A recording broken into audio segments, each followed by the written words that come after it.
सालों पहले एक बेहद होशियार बिल्ली थी। बिल्ली इतनी ज्ञानी थी कि हर कोई उससे शिक्षा लेने आया करता था।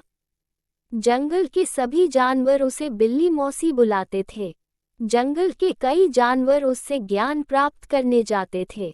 एक दिन बिल्ली के पास शेर पहुंचा और उसने कहा, मुझे भी आपसे ज्ञान हासिल करना है। मैं आपका शिष्य बनकर शिक्षा प्राप्त करना चाहता हूँ, ताकि जिंदगी में आगे कोई तकलीफ न हो। कुछ समय तक सोचने के बाद बिल्ली मौसी ने शेर को सिखाने के लिए हामी भर दी और कहा, ठीक है, कल से आ जाना। अगले दिन से शेर रोज बिल्ली मौसी के पास ज्ञान हासिल करने के लिए जाया करता था। एक महीना बीतने के बाद शेर ने जब शिक्षा हासिल कर ली तो बिल्ली ने उससे कहा, अब तुम्हें सारा ज्ञान मिल चुका है, तुम्हें कल से पढ़ने के लिए आने की जरूरत नहीं है। मेरे द्वारा हासिल की गई शिक्षा से तुम आसानी से अपना जीवन व्यतीत कर सकते हो। शेर ने बिल्ली से पूछा, आप सच कह रही हैं? मुझे सच में सारा ज्ञान हासिल हो गया है क्या? बिल्ली ने कहा, हाँ, मुझे जो कुछ भी आता था मैंने तुम्हें सब कुछ सिखा दिया है। ये बात सुनकर शेर जोर से दहाड़ने लगा और उसने बिल्ली से कहा, चलो फिर क्यों न तुम्हारी शिक्षा का उपयोग तुम पर ही किया जाए। इससे मुझे यकीन हो जाएगा आखिर मुझे कितना ज्ञान हासिल हुआ है। बिल्ली डर गई और कहने लगी, मूर्ख, मैंने तुम्हें ज्ञान दिया और मैं तुम्हारी गुरु हूँ। तुम इस तरह से मेरे ऊपर आक्रमण नहीं कर सकते हो। शेर ने बिल्ली की एक बात भी नहीं मानी और उस पर प्रहार करने लगा।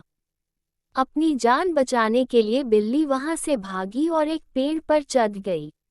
बिल्ली जब पेड़ पर चढ़ी तो शेर देखकर कहने लगा, तुमने मुझे पेड़ पर चढ़ना नहीं सिखाया, मतलब तुमने मुझे पूरी शिक्षा नहीं दी।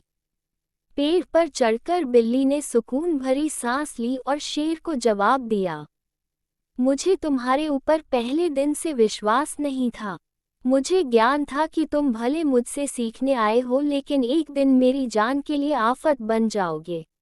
इसी वजह से मैंने तुम्हें पेड़ पर चढ़ना नहीं सिखाया। यदि मैंने तुम्हें ये ज्ञान भी दे दिया होता तो आज मेरी जान चली जाती। बिल्ली ने शेर से गुस्से में कहा, अब तुम मेरी नज़रों से दूर चले जाओ और आज के बाद कभी भी मेरे सामने नहीं आना। तुम शिष्य कहलाने के लायक नहीं हो क्योंकि तुम अपने गुरु की इज्जत करना नहीं जानते हो। बिल्ली की ये बातें सुनकर शेर को बहुत गुस्सा आया, लेकिन वो कुछ कर नहीं सकता था। बिल्ली उससे दूर पेड़ पर चढ़ी थी। गुस्से का घूंट पीकर शेर वहां से दहाड़ते हुए निकल गया। कहानी से सीख। शेर और बिल्ली की कहानी का मकसद ये है कि हमें कभी भी किसी पर खुद से अधिक विश्वास नहीं करना चाहिए क्योंकि समय आने पर हमारा कितना भी करीबी क्यों न हो वो धोखा दे सकता है।